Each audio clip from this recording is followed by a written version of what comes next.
Today on an all-new Dr. Phil.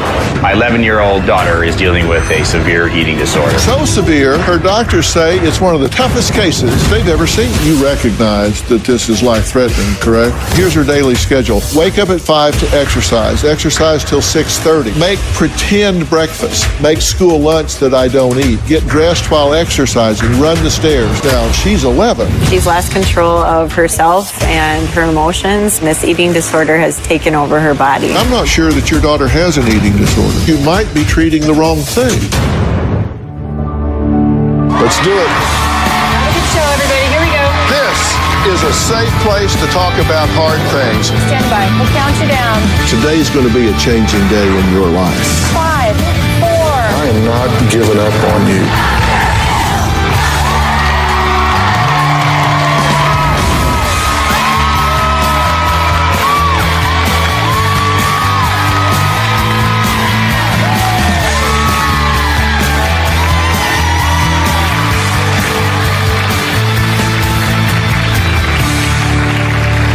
Celebrity culture glamorizes the perfect body and trends on social media and are making headlines for pro-anorexia content, allegedly encouraging users to try dangerous diets as they scroll through. Now, the toll of these messages is very real for our family today. Matt wrote to me desperate for my help because his 11-year-old daughter, Hannah, has developed what he believes to be a severe eating disorder. So severe, her doctors say it's one of the toughest cases that they've ever seen. Matt says he and his wife, Melina, started battling to save their daughter from restrictive eating habits and compulsive exercising when she was just 9 years old. 9 years old. They say they have to constantly monitor every meal because Hannah hides food under the sink and in her backpack and has gone from class president to a hospital bed, having violent outbursts and being force-fed with a feeding tube just to keep her alive. My 11-year-old daughter is dealing with a severe eating disorder. I noticed some behavior changes starting about 1.5 years ago. We noticed Hannah being more restrictive with her eating. Particularly certain types of food like carbohydrates, bread products, desserts. She'd wear a jacket to lunch and she would hide food in the pockets of her jacket. Then she would go to the bathroom and throw it away. I would continually find food hidden in her backpack. We actually found food hidden in multiple places all over her room. Hannah is obsessed with her body image and she's constantly saying that she's fat and she's ugly. Every time I try to make her eat, she says, I don't need to eat, I'm already fat. She finds food repulsive, and because she feels fat, she feels like she shouldn't eat. Every meal is a struggle. If we didn't do anything right now, she would eat 0. She has what has been deemed an exercise compulsion. My daughter would set an alarm at 2 or 3 o'clock in the morning and have a workout routine going of 30 air squats, 30 jumping jacks, 15 sit-ups on repeat times 3.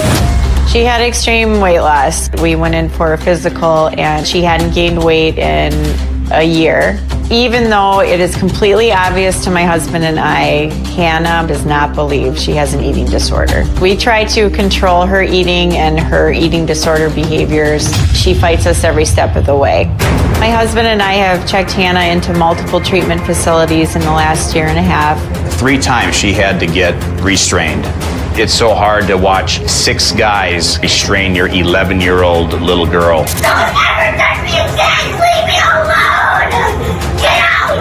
Let go of me! Let go of me! Let go of me! Breathe! Let go of me! My wife and I are in way over our head. I'm afraid this illness will kill her. I want my daughter back, period. Okay, Matt, Melina, this is very serious. You recognize that this is life-threatening, correct? Absolutely. This started when she was 9 years old. That's very young for someone to become that obsessed and focused on body image and start showing these signs Talk to me about her when she was 6, 7, and 8. Well, she was the sweetest girl. I mean, she still is the sweetest girl, but most happy-go-lucky, most outspoken, best eater, I'd say, of our 3 kids. Right. Good at everything. You know, she was the kid I didn't worry about at all. What's your theory of how she got from being just an absolute light to writhing and screaming in a bed, "I hate you, get your hands off of me"? Leave me alone! Get out!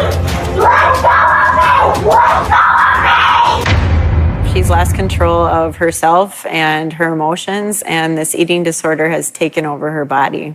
Looking back to what actually was the main trigger, we don't know for sure what that answer is, but I think there's a lot of little things that have led up to the straw breaking the camel's back. And I think as we look back, it's body image, it's social media, and then maybe Hannah comes up and says, "Oh, well, maybe I'm not looking as good here or here compared to some of these other girls." So I think that's a big part of it. And then she starts to maybe listen to some of the social media about diet fads that her older sisters or older friends might be looking at. She does not have a phone, so she doesn't have access to this every day. Mm-hmm. And then as we progress into the school year, we didn't find this out until about 3-4 weeks ago that Hannah has mentioned that there was a bullying situation with her. She was in a group of friends, her friends, and a boy in class comes in and ends up picking her out of the group, shoves her down, and starts calling her names along the lines of, "You're fat, you're ugly," etc. But at the same time, maybe that's the straw that broke the camel's back. But 2 years into it, you're just hearing about that. Mm-hmm. Now that should be significant to you. Yeah. Mm-hmm. That 2 years into a life-threatening disease, right, you're hearing about what might be a trigger. Here's the thing. This is her life at this point, right? This is not just an eating avoidance. This is obsessive exercise. Mm-hmm. Her goal, as soon as she wakes up in the morning, whether it's 2 a.m. or 6 a.m., is to get up and move around constantly. Yeah. She's written up a schedule for herself, and here's her daily schedule. Wake up at 5 to exercise. Exercise till 6:30. That's an hour and a half every day.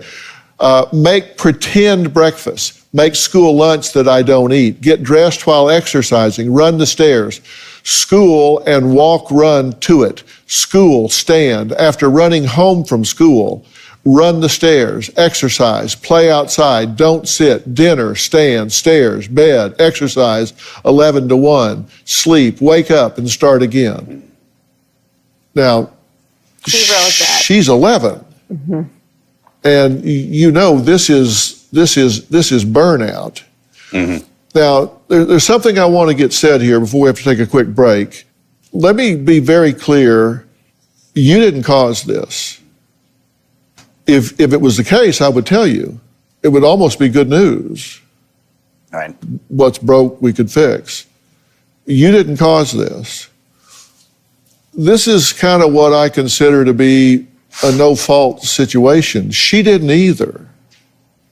And when we come back, I'm going to tell you how I see it, and you're probably going to be shocked at what I have to say. Maybe shocked and appalled, but I'm going to tell you what I think about this after the break. Melina says she had to take down Hannah's bedroom door, hide her mirrors, sleep next to her. Why did she go to all of those extremes? And what do I have to say that I think is going to be so shocking to them? Find out when you come back.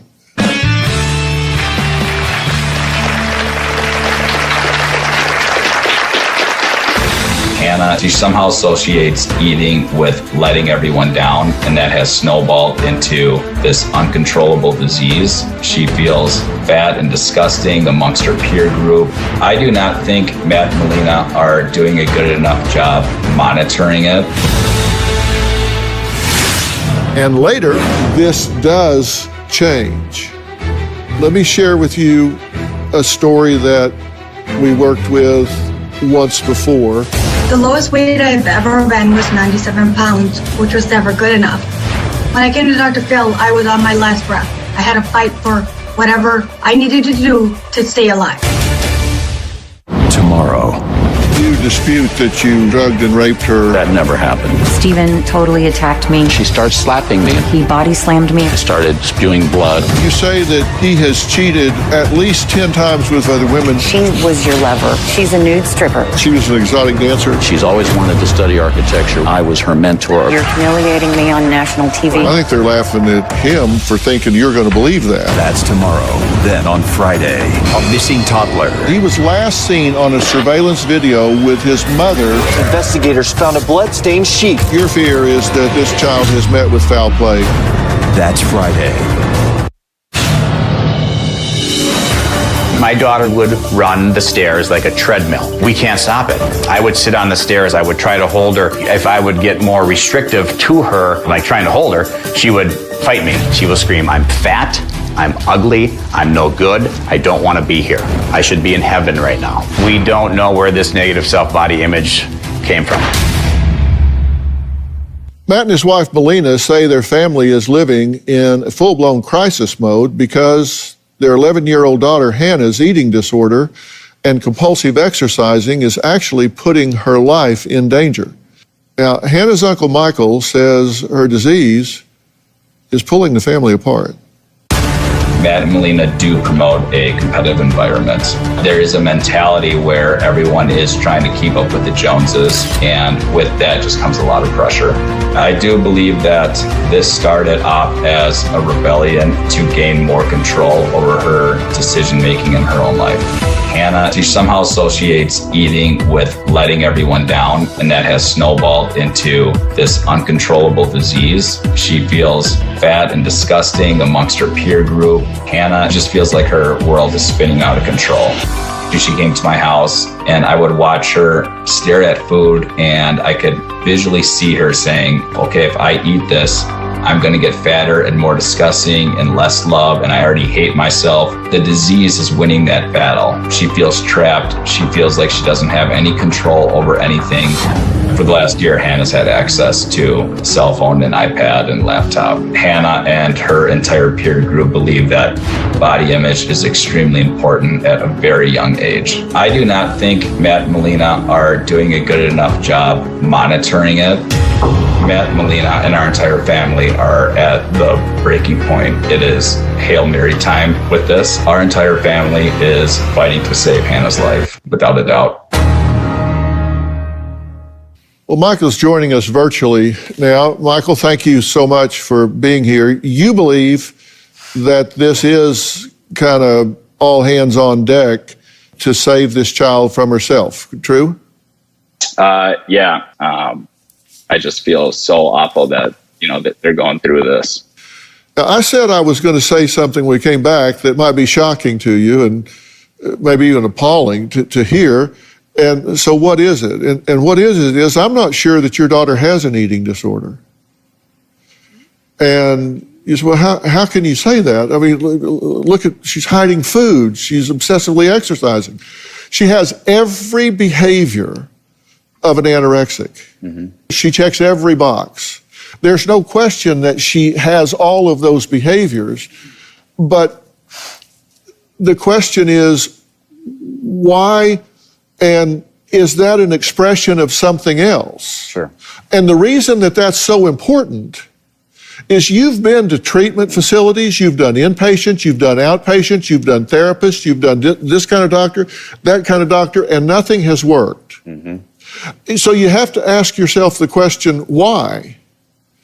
And one answer is that this anorexia is a very difficult disease to treat. It is a lifelong struggle. It is resistant to treatment. It is subject to relapse. It's like a drug addiction. It is tough. That's one. Another explanation is that you might be treating the wrong thing. And if it is an expression of an underlying condition, an underlying disorder that is not being dealt with, then of course it's going to continue to express itself. And repeat, yeah. because you're building a house on sand because you're not dealing with what's under it. And as I look at this, I'm very bothered by labels. Labels really bother me a lot. And labels sometimes cause more trouble than what they describe. It's called iatrogenic labeling. If you label someone intellectually challenged and you put that in their school record, then everybody starts treating them as intellectually challenged. And they label themselves intellectually challenged, then they start to behave consistent with the label. And I'll guarantee you, she is living to the label of anorexia. And the fact that 2 years in, you're just learning about a possible huge trigger that wipes out her self-esteem and her self-worth and her self-image tells me that there could be a family dynamic here that underlies a lot of this. Now, why would she choose this instead of something else? Well, the most basic function when someone is out of control is what they take in and what they put out. And if she's feeling out of control, if she's feeling powerless, those are two things she can control, right? Yeah. If she's comparing herself to her sister, who, let's face it, is a tough act to follow, right? Yep. You can feel pretty powerless.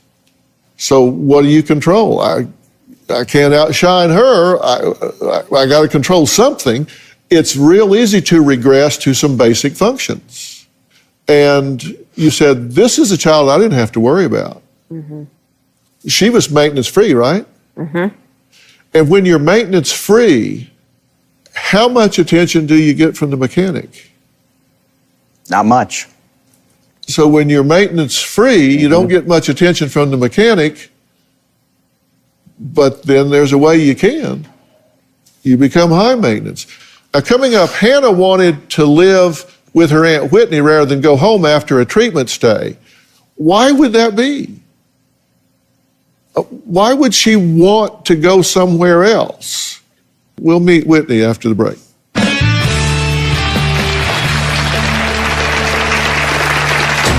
My 11-year-old daughter continually likes to stand. It's very hard for her to sit down, even in a car or at mealtime. She's constantly feeling the need to move or rock back and forth, like she needs some motion all the time. She is obsessed with exercise. She won't want to sit. She wants to constantly burn whatever she's got to take in. It's non-stop drama. Do you know the difference between right and wrong? Yes, doctor. All month long. You allowed her to go to bed at night thinking my mother has terminal cancer when in fact you are cancer-free. On Dr. Phil. You told me that I have to pull the plug and it's a lie? Like, you're disgusting. Alexandria has gone to the emergency room 600 times. Sometimes it can be like 3-4 times a week. You got off a plane because you thought you were having appendicitis. I would feel like something is wrong, like in that moment. And then I just literally start panicking. Real talk. You want to force me to believe that the son that I gave birth to is a woman. I don't want your approval. You'll never have it. I don't need it. You won't get it, sir. Dr. Phil May. That's not what... Excuse me, I'm not done. Well, you have to be done at some point. You have to let someone else speak.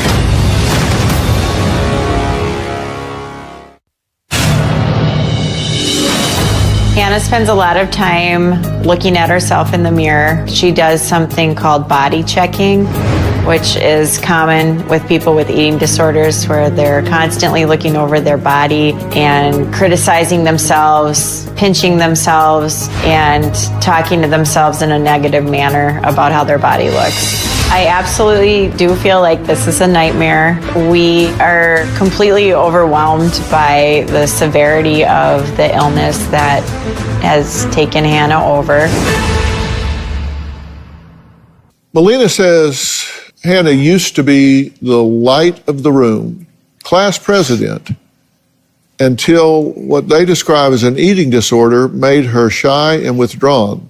Now, her Aunt Whitney says her niece's eating disorder has taken over. She joins us now virtually. Whitney, thank you for being here. Hi, Dr. Bell. Thank you for having us. When she came out of one of her interventions, one of her hospitalizations, why do you think your niece said that she would rather stay with your family than go back to her own? I mean, at the time, I think I assumed with our two little girls, 4 and 2, I know she's a sweet, kind child, and so she has motherly instincts. But then, as she stayed with us and we went on a lot of walks together, she just started opening up about how I could just tell she just did not feel comfortable going home. You heard her whispering them a time or two, like, ask me for a piggyback ride up the stairs and things, because she was using them as weights to exercise, right? Yeah, I mean, her heart's there. She loves them to death. But also as a 4-year-old, she tells me a lot. And so she said that, Hannah asked her to love taking her up and down the stairs with piggyback rides. And, if we would sit down to dinner, she would never sit down. And so little kids get distracted really easily. And so they'd want to go play. And then she'd be throwing them on the couch over and over and over again and chasing them all around. You say that she does seem to be obsessed with her older sister. It was weird because at first I wouldn't have thought so, but there were just things after living with us that she would say about her older sister, things like Heather is becoming a really bad kid and, she isn't listening and she doesn't like our family and, some pretty hurtful things.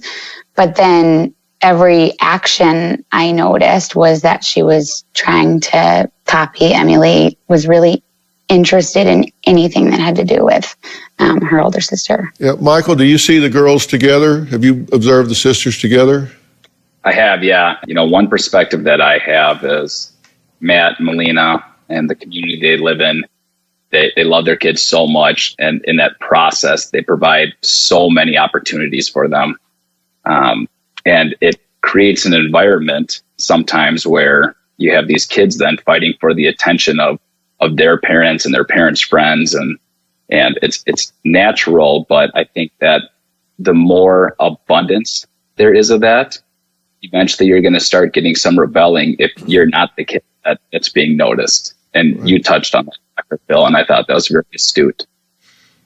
Yeah, and if you feel like you're on the short end of that stick, then you can start having reactions to it. And the key word in my sentence is if you feel like. It doesn't matter what reality is. Yeah. Perception is reality. Coming up, Matt says Hannah's anorexia is one of the toughest cases doctors have ever seen, and she's just not responding to treatment. Well, we're going to meet Hannah next, and we're going to find out if she responds to some of the things I have to say. We'll meet her after the break.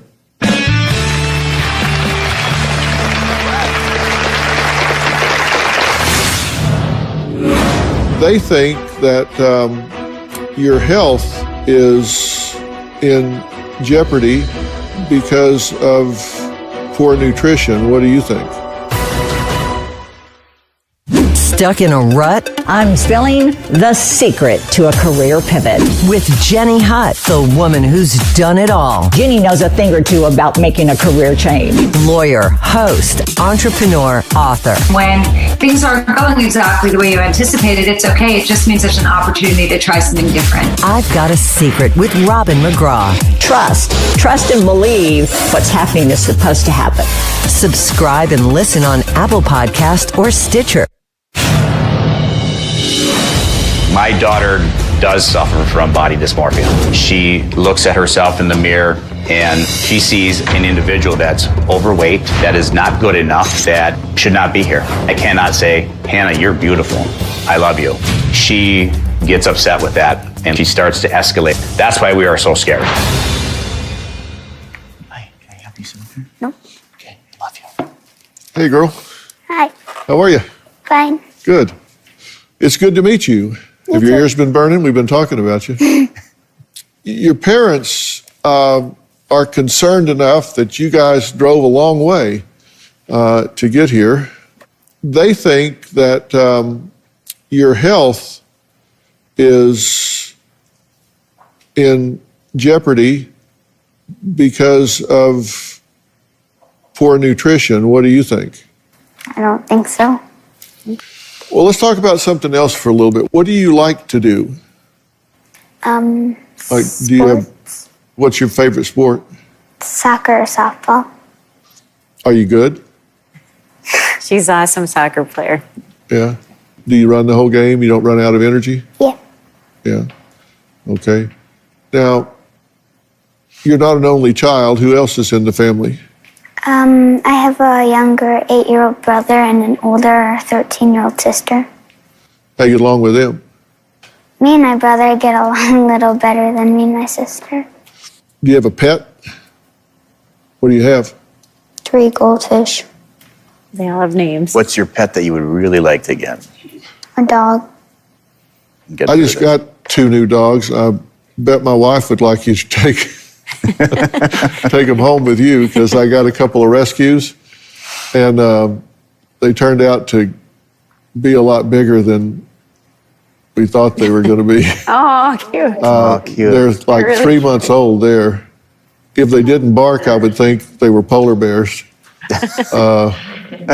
When I got them, I could hold one in each hand, and now they're like 70 pounds apiece. That's cute. What kind of dog do you want? A teddy bear Maltese. They're good dogs, yeah.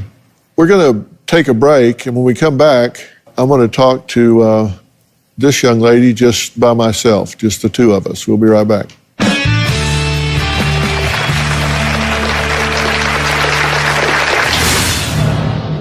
I wanted you to know that I don't think there's anything that you're doing that you should be in trouble for or anything like that. So I do think that what you're doing is not healthy, but I just don't think it's your fault. Tomorrow on an all-new Dr. Phil. You say that he has cheated. She's a nude stripper. She's always wanted to study architecture. I was her mentor. You're humiliating me on national TV. I think they're laughing at him for thinking you're going to believe that. That's tomorrow.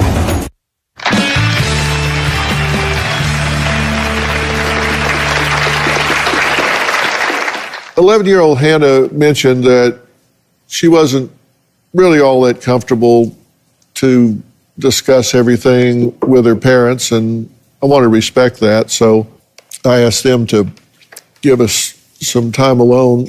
What makes you uncomfortable talking in front of your mom and dad? I'm not really sure. Do you really not think that there's anything wrong with the way you're handling food and exercise, or do you think it's a little extreme? You think it's okay? Yeah. Let me tell you, I've been doing this for a long time, and I think it's pretty extreme, but I wanted you to know that I don't think there's anything that you're doing that you should be in trouble for, or that you should be like punished for or restricted for or anything like that. So I do think that what you're doing is not healthy, but I just don't think it's your fault. And I think we got to try to figure some stuff out, but I wanted you to know that I don't think it's anything you're doing on purpose or that it's your fault. What do you want your life to look like? Are you going to grow up and be a teacher or an astronaut, or get married and have kids and be a teacher and astronaut, or what do you want to do? Either a dentist and a baker as a side job, or a professional athlete and a baker as a side job. Yeah. You want to be a dentist? Do you like going to the dentist? Oh my God. I hate going to the dentist. Why? Because it hurts. You do well in school, right? What's your favorite subject? Science or writing. Do you spend much time on the internet? Well, with school, I guess you have to spend some time, right? Where do we go with the kids? Is it family? What is it? House party. House party.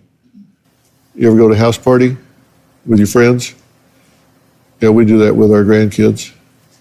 That's kind of fun. When you can't see them, you can at least go there. Well, I was really interested in meeting you, and I appreciate you coming here and talking to me. We're going to take a break now, and I'm going to let Hannah go, and I'm going to bring her parents back. So it's going to be like running relays here. So say hi to my wife as you're leaving. Hi. We'll be right back.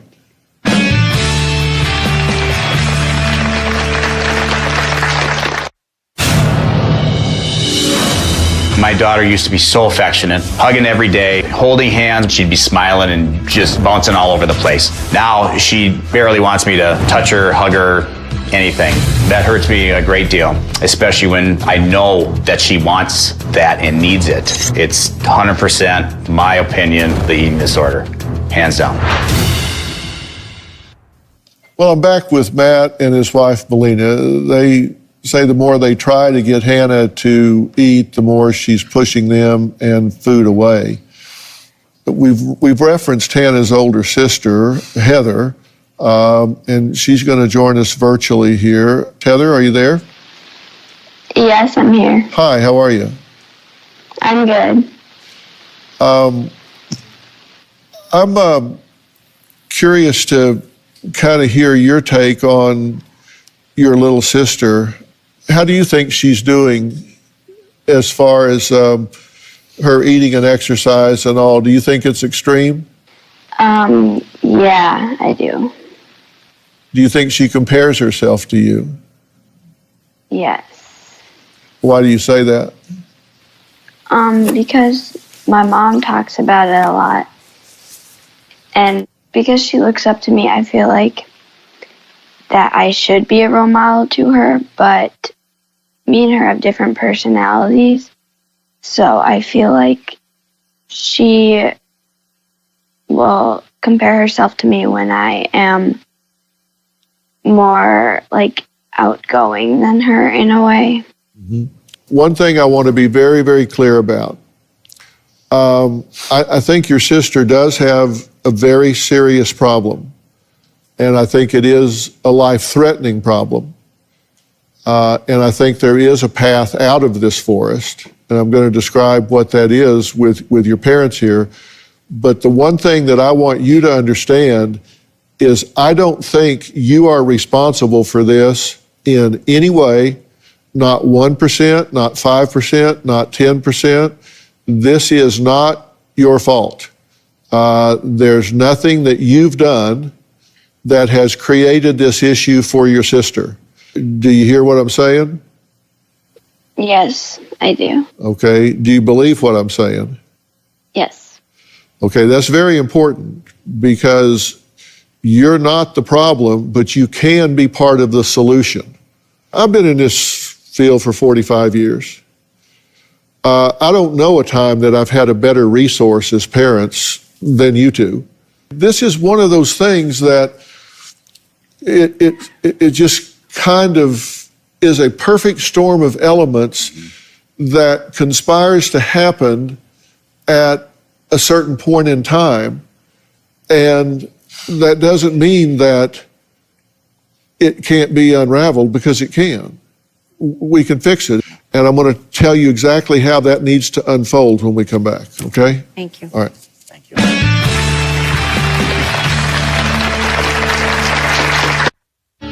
Want to know what's coming up on Dr. Phil? Visit our website and subscribe to our newsletter. You'll get weekly updates, life strategies, and exclusive video that you won't find anywhere else. Plus, on drphil.com, you can see sneak previews of upcoming shows. Log on today. I think what's happened here is there is a family dynamic that paradoxically is occurring in a very loving family where she has perceived herself in a way that makes her reject herself and reject her body image to the point that she has become obsessed with changing it. And I didn't do this with her, but if I showed her 4 silhouettes of a body type here, she would perceive herself to be one of the 2 on the right, I guarantee you. Yep. I agree. Okay, so that's how distorted her perception is, because you guys would look at her and say, clearly, this is how she looks, objectively. Now, this is the thing that we have to get across to her, is that feelings are not facts. And when you're 11 years old and you feel something very viscerally, when a boy pushes you down and says, you're fat and ugly, it can really change your filter. And then she compares herself with her sister, who is a delightful young woman and enjoys social success. And sister's not doing anything wrong. She is a great role model. But by comparison, she's like, I got them telling me I'm fat and ugly. I got her. And so her self-esteem is just like shrinking and shrinking and shrinking. And she's the middle child. Take it from a middle child. It's easy to disappear. Okay, now, hold that thought for a minute. Now, add to that the fact that being this focused on her body image and defining herself that way is obviously pretty shallow. The good news to that is it's easy to overcome. If she gets interested in volunteering at an animal shelter, if she gets focused on working with disadvantaged children, if she gets focused on anything that is meaningful, that becomes a passion for her, she will forget this so fast it'll make your head swim. What about getting her where she is exposed to and gets a passion for something else where she doesn't have time to run up and down those stairs. She doesn't have the emotional energy to be focused on that work schedule. She has to go bathe these puppies. She has to go do this. She has to go do that. Something that she is so invested in that this just falls by the wayside. And not one eating program you have taken her to focuses on any of that. No. It does not focus on her position in the family. It does not focus on your dynamic with how you engage her. The family dynamic has to change.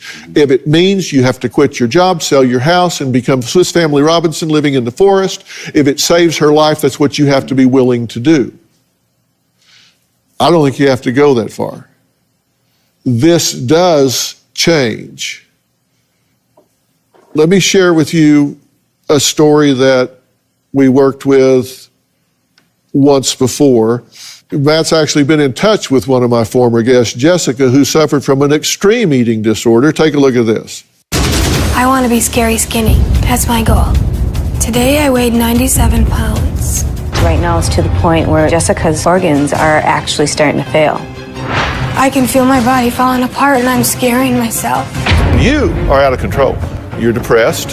You have anxiety problems. You are going to die if you don't do something to change this. But I'm scared. You can die from this. Do you hear me? Yes. Jessica now considers her eating disorder a gift because it led to a big change in her life. As of right now, I'm 13 years free of my eating disorder. For me, I had a very, very excessive obsession with exercise and counting calories and working out and making sure I did the same thing day in, day out that controlled my life. That also contributed to my anorexia, the bulimia, and my weight loss. The lowest weight I've ever been was 97 pounds, which was never good enough. When I came to Dr. Phil, I was on my last breath. I had to fight for whatever I needed to do to stay alive. Dr. Phil is the one who supported me. I can tell you I wouldn't be here today talking to you without Dr. Phil. I have 2 amazing kids and amazing husband. So I am super beyond blessed to have a healthy, happy family.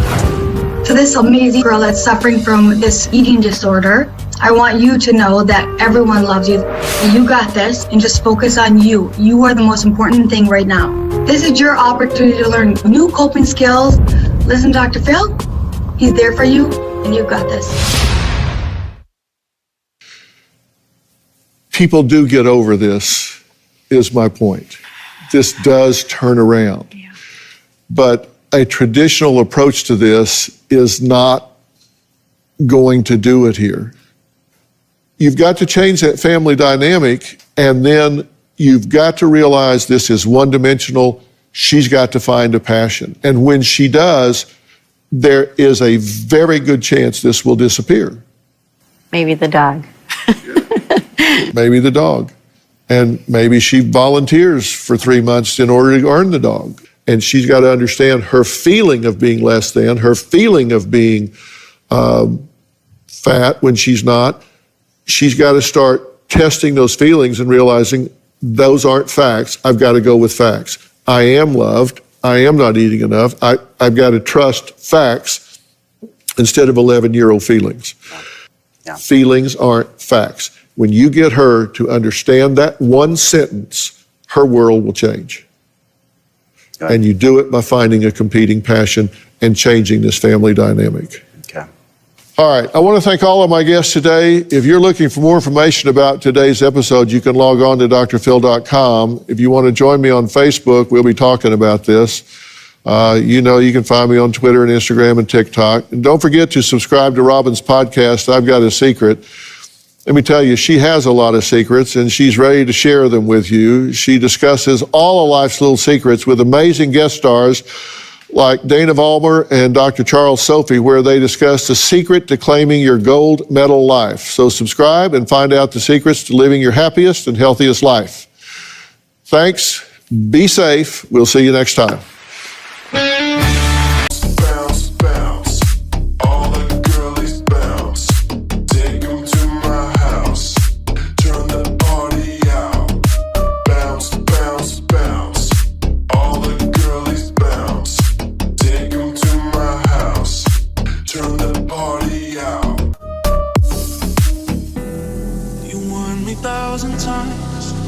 Memories can kill ya, but I didn't hear ya.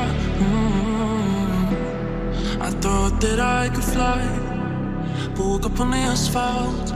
I swear there was the last stop. I've always been naive, call it